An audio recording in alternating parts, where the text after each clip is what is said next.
2026-27 সালের জন্য আন্তর্জাতিক সামুদ্রিক সংস্থা আইএমও কাউন্সিলের সদস্য পদে ক্যাটাগরি সি এর জন্য প্রার্থিতা ঘোষণা করেছে বাংলাদেশ। লন্ডনের সংস্থাটির সদর দপ্তরে 5 দিন ব্যাপী চলা সামুদ্রিক সুরক্ষা অধিবেশনে যোগ দিয়ে একথা জানান নৌপরিবহন মন্ত্রণালয়ের উপদেষ্টা ব্রিগেডিয়ার জেনারেল অবসরপ্রাপ্ত ডক্টর এম সাখাওয়াত হোসেন। এ সময় বাংলাদেশের সামুদ্রিক ঐতিহ্য, ইন্দো প্রশান্ত মহাসাগরীয় অঞ্চলে কৌশলগত অবস্থান এবং বিশ্ব বাণিজ্যে ক্রমবর্ধমান ভূমিকা তুলে ধরেন তিনি। লন্ডন থেকে আরও জানাচ্ছেন সহকর্মী আরিফ মাহফুজ। লন্ডনে আন্তর্জাতিক সামুদ্রিক সংস্থা আইএমও এর সদর দপ্তরে 5 দিন ব্যাপী চলছে সামুদ্রিক সুরক্ষা কমিটির অধিবেশন।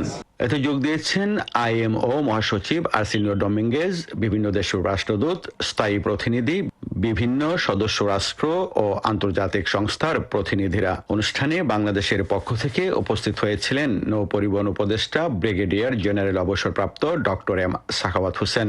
অধিবেশনে উপদেষ্টা তাঁর বক্তব্যে বাংলাদেশের সামুদ্রিক ঐতিহ্য, ইন্দো প্রশান্ত মহাসাগরীয় অঞ্চলে কৌশলগত অবস্থান ও বিশ্ব বাণিজ্যে ক্রমবর্ধমান ভূমিকা তুলে ধরে 2026-27 সালের জন্য সংস্থাটির কাউন্সিলে ক্যাটাগরি সি এর জন্য আনুষ্ঠানিক প্রার্থিতা ঘোষণা করেন উপদেষ্টা।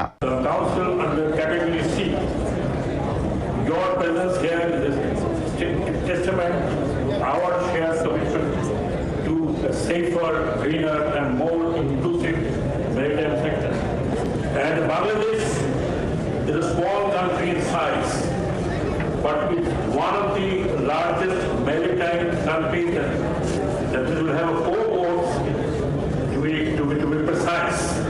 2026-27 সালের জন্য সংস্থাটির কাউন্সিলে ক্যাটাগরি সি এর জন্য বাংলাদেশকে পুনরায় নির্বাচিত করতে আন্তর্জাতিক সমর্থন কামনা করেন লন্ডনস্থ বাংলাদেশ হাই কমিশনার আবিদা ইসলাম।